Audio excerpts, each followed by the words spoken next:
Hello everyone, it is now 6:33 p.m. on Tuesday, and despite me just polishing things, I did get a lot of things done. I did start editing Scythia's animations. Still a lot to do on that part. In Engine, however, I started working on sound effects. Started bringing some in.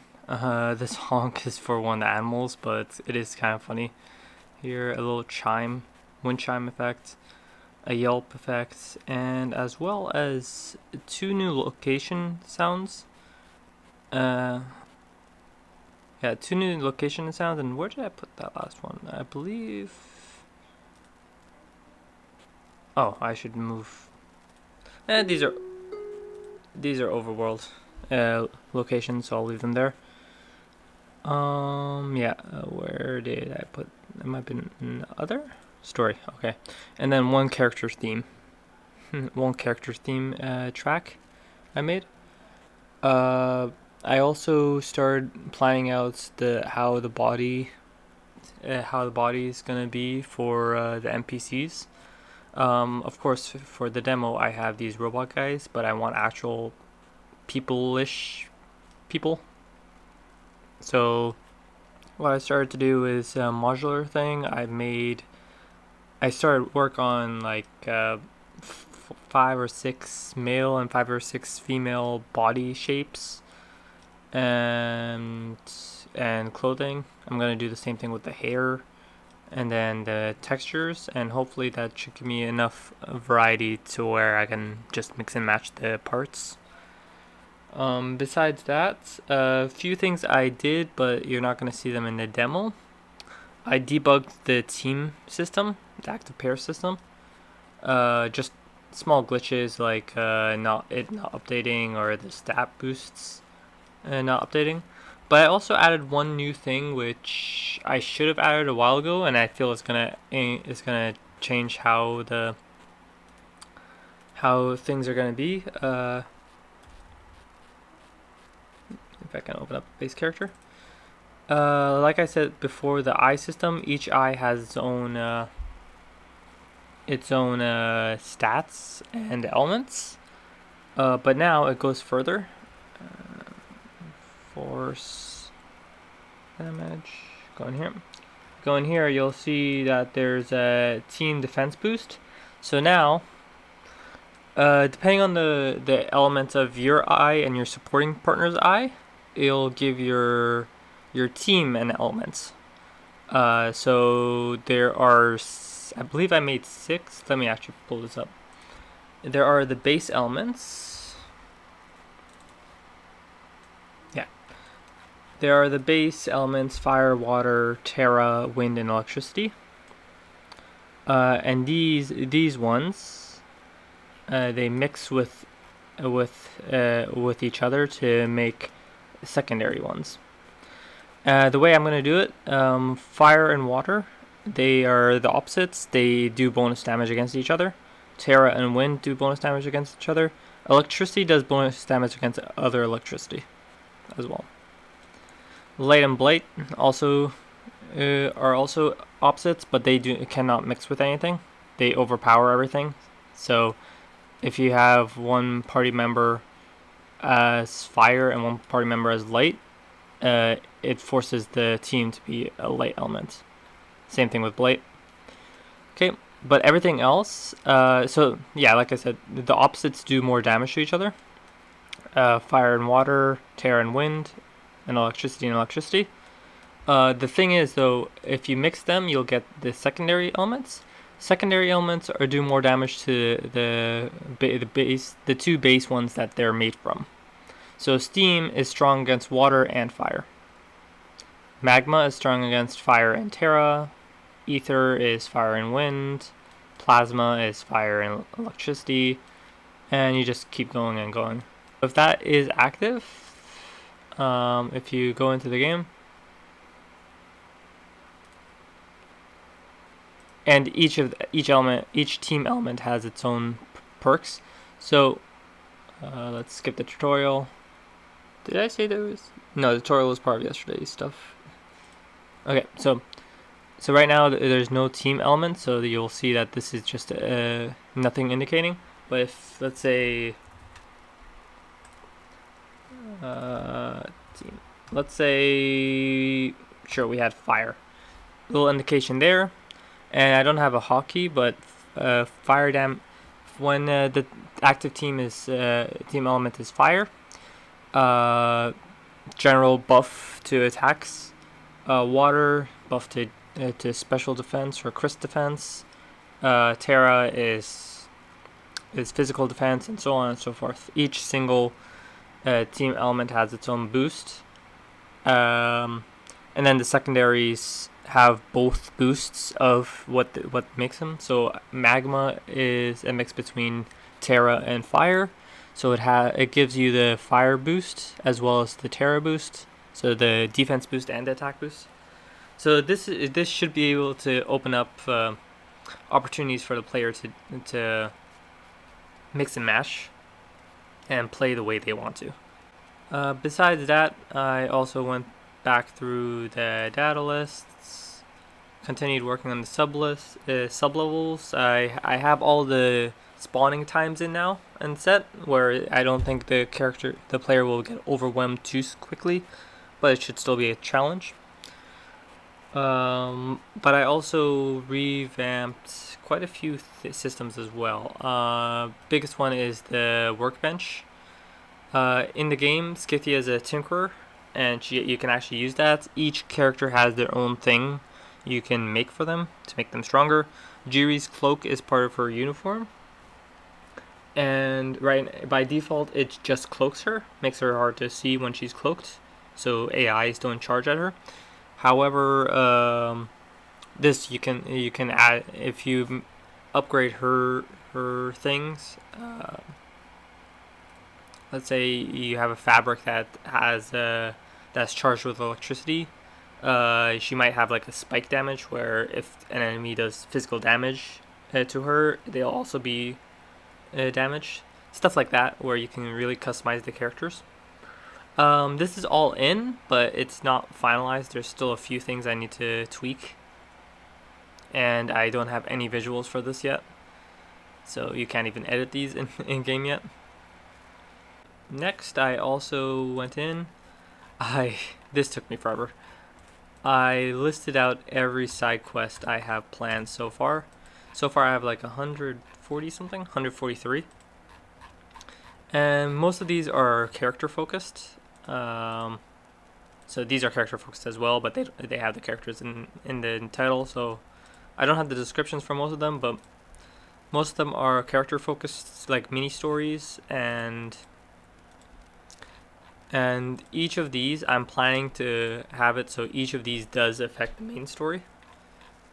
At least each of the the character focused side quests affect the main story. So I also cleaned up the code in the actual system manager that records when you've discovered, completed a quest and stuff like that, and how it saves all that information. And I believe that's about it. Hello everyone, it's now 7:03 p.m. on Wednesday, and it's been another good day of work. Yeah. Once again, I've done a lot of things that are not going to be in the demo, but I've also done a lot of things that are going to be in the demo. So I'm just going to go through all of it. I started with the in-game database. This is basically in-game bestiary and item log for every single thing in the game. I used it to also just keep track of all the wildlife I have planned. Finally remembered the names, so I put them in here before I started forgetting. Along with this, I also hooked up the tutorial system, so if you're doing a tutorial system on something new when it comes to a person or an item or a location or whatever, this gets updated and it gets added onto this. I also renamed some of the resources to come from these animals. Very simply, just like vaca hide or wool or whatever. Just went through a few things. I also the workbench went through the unique items. So Scythia's boots, Dorian's legs, Jiri's suit. They can all be made using parts. So I just went through. I made a lot of placeholders, but I also named the default ones, and then I added them into the inventory. So the inventory manager has all the defaults now. As for UI, biggest one was I finally finished the quick equip screen. This screen here. So when I'm playing, when you're playing and you hit the T key or you press the quick equip button, it brings up this menu right here, and this updates automatically depending on your active character's inventory. So Jiri has 2 short blades in her inventory. So this gives you tells you what it is and the name of the item. You click on one of them and it puts that in your hand. So as you can see, she doesn't have any tools on her, so all these are the default blank ones. Yeah. So I just went through and made sure that all the UI art is in here and everything. And if you click on it and you go back into it, you'll see that there's a symbol here that tells you what's equipped and what's not. I also went around, now since we're talking about UI, I also went around and I disabled all the buttons and all the functionality, hotkeys and all that stuff that's not going to be in the demo. That way, if you're playing the demo, you're not going to get confused of mechanics that I never explained in the demo. I also simplified for the data entries. I already had a list of all the materials in the game. So instead of putting them twice, one in the material list and once in the data entry list, I just made it so for the materials specifically, the descriptions get taken from the material list. Material as in resources, not as in like game materials. For now, I was just about to start making the icons for the waypoints. Hello everyone, it's now 10:19 p.m. on Thursday, and been running into this one problem where the save manager keeps crashing my game. Ironically, when I try to save it, it crashes the game.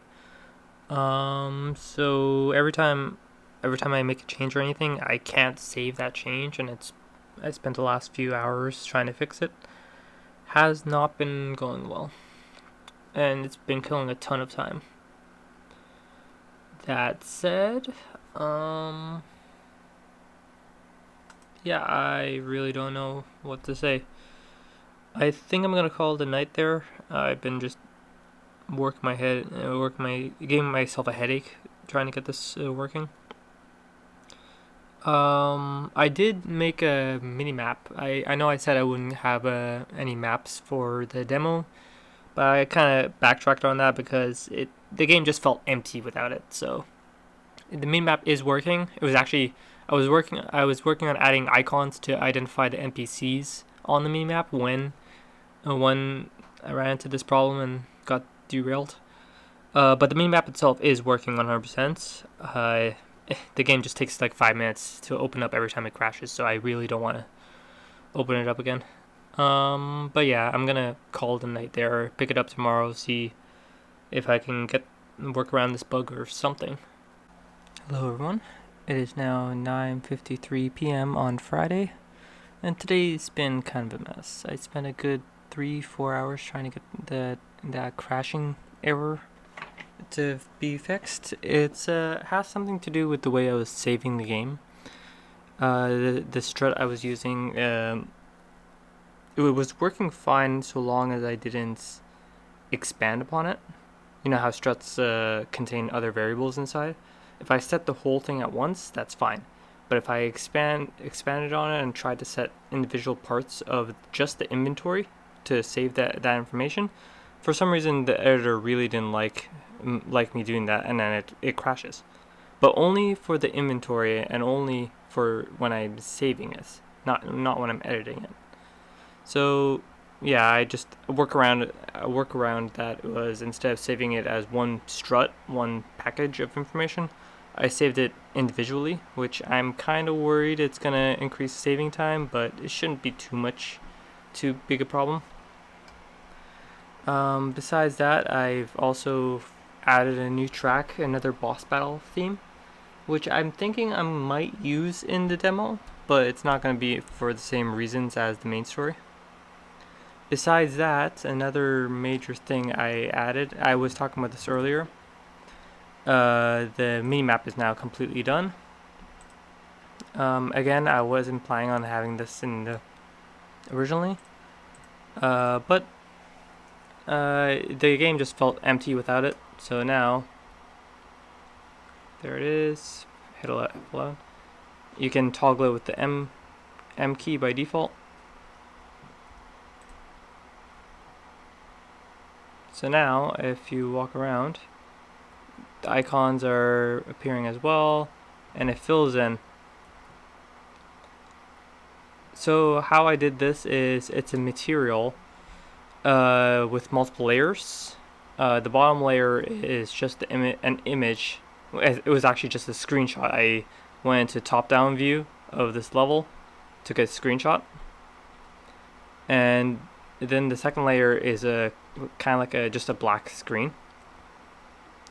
The mask that I use to alert between the two, it takes your position in world space, and I have one reference point in the level, which is at 0, 0, and then it references the character to that reference point, and then I know the resolution of the screenshot.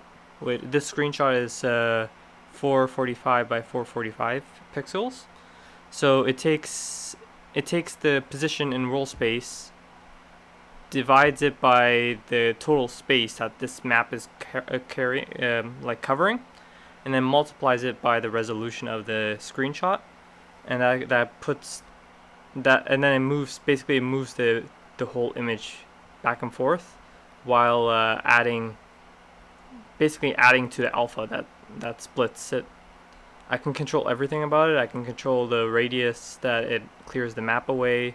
I can control right now I have it just solid, but I can also control how solid, or like how much it actually fades away, if it's a thin fade or is it solid. So right now it's just a very hard cut. I might be playing with that a bit later. I actually thought of making it almost like instead of black, maybe it's just a kind of like a undrawn map texture, but I'm still playing with that. The icons are slightly off, as you can see from the door here. It's not quite one-to-one where it is world space and where it is in game space. I think that's just like the pivot point of the icon. The icon just needs to be like the anchor point of the icon needs to just be shifted over, which is easy fix. But yeah, like I said, today's been a bit of a headache, so I think after all this, I'm gonna call it a day.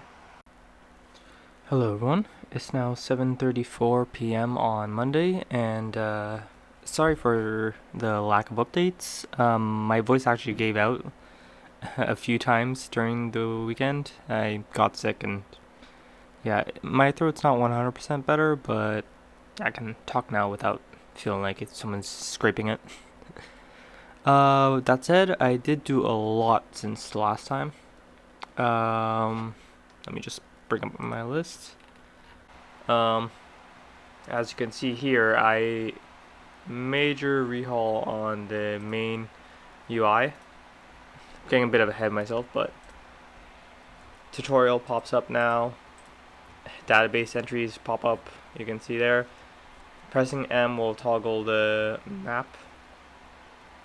And those icons you see there, that's what I was talking about. I changed, I don't want to spoil yourself in the video. I changed all the icons for everything on the map.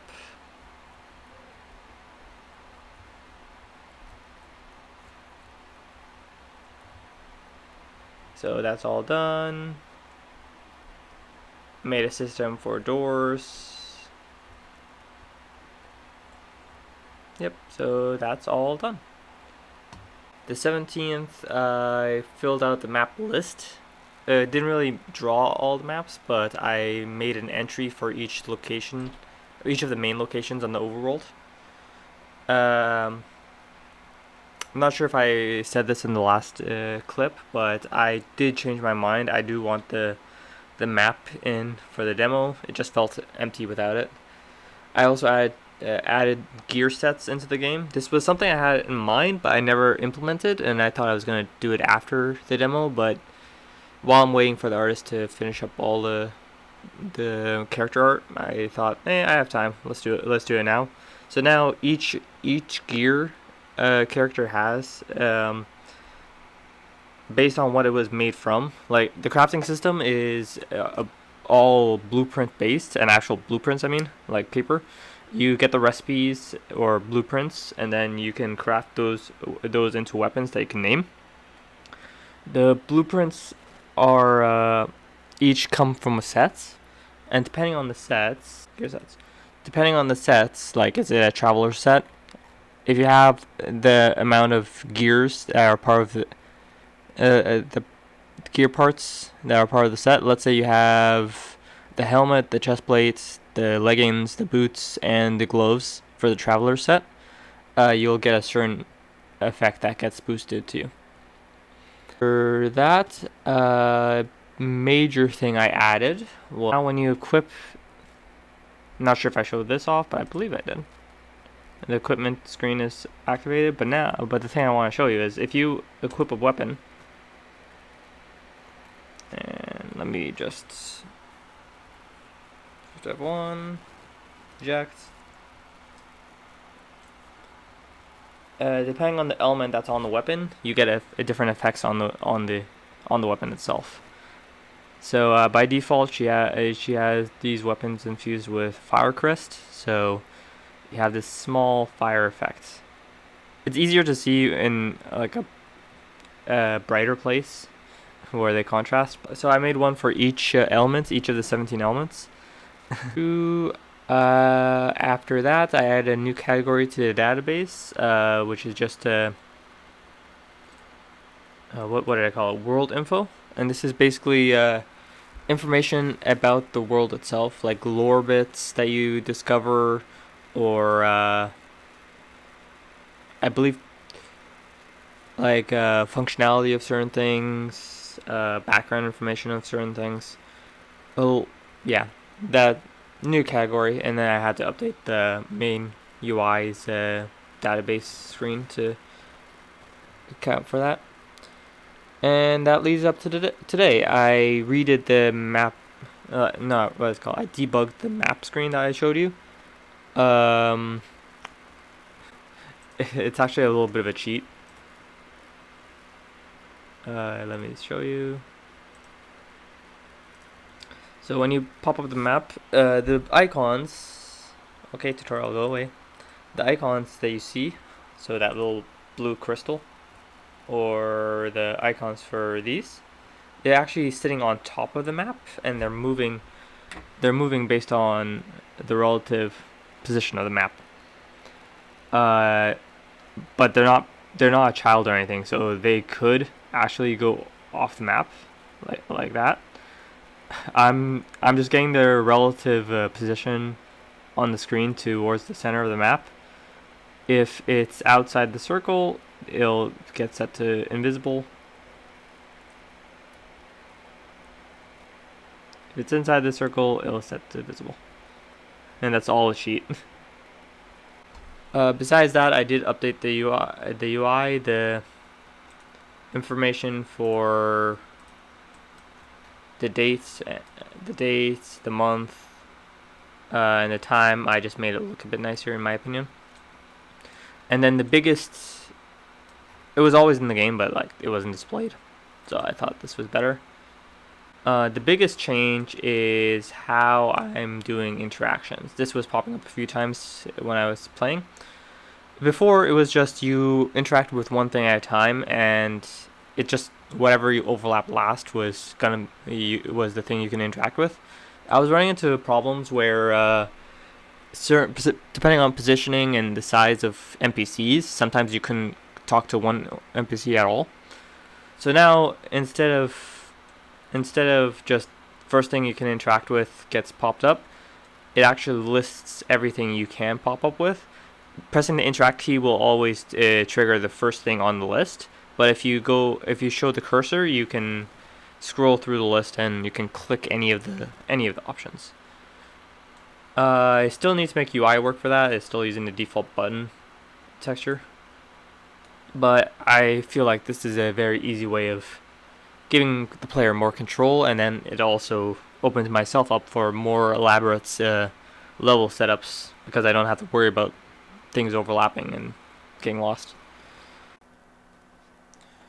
Hello everyone, it's actually 7:56 a.m. on Tuesday.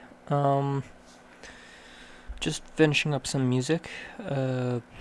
Yeah, this last weekend was just rough, so right now I'm just working on one of the location themes. Not much more to say. At this point, the demo is going to come out when it comes out. I think I'm going to stop talking about it because there's lots of little things I want to add, things I'm waiting on, things I want to polish up, and I think it's just going to keep getting me more stressed if I keep trying to push myself to get it out earlier. So for now, yeah, that's what I'm going to say. It'll come out when it comes out.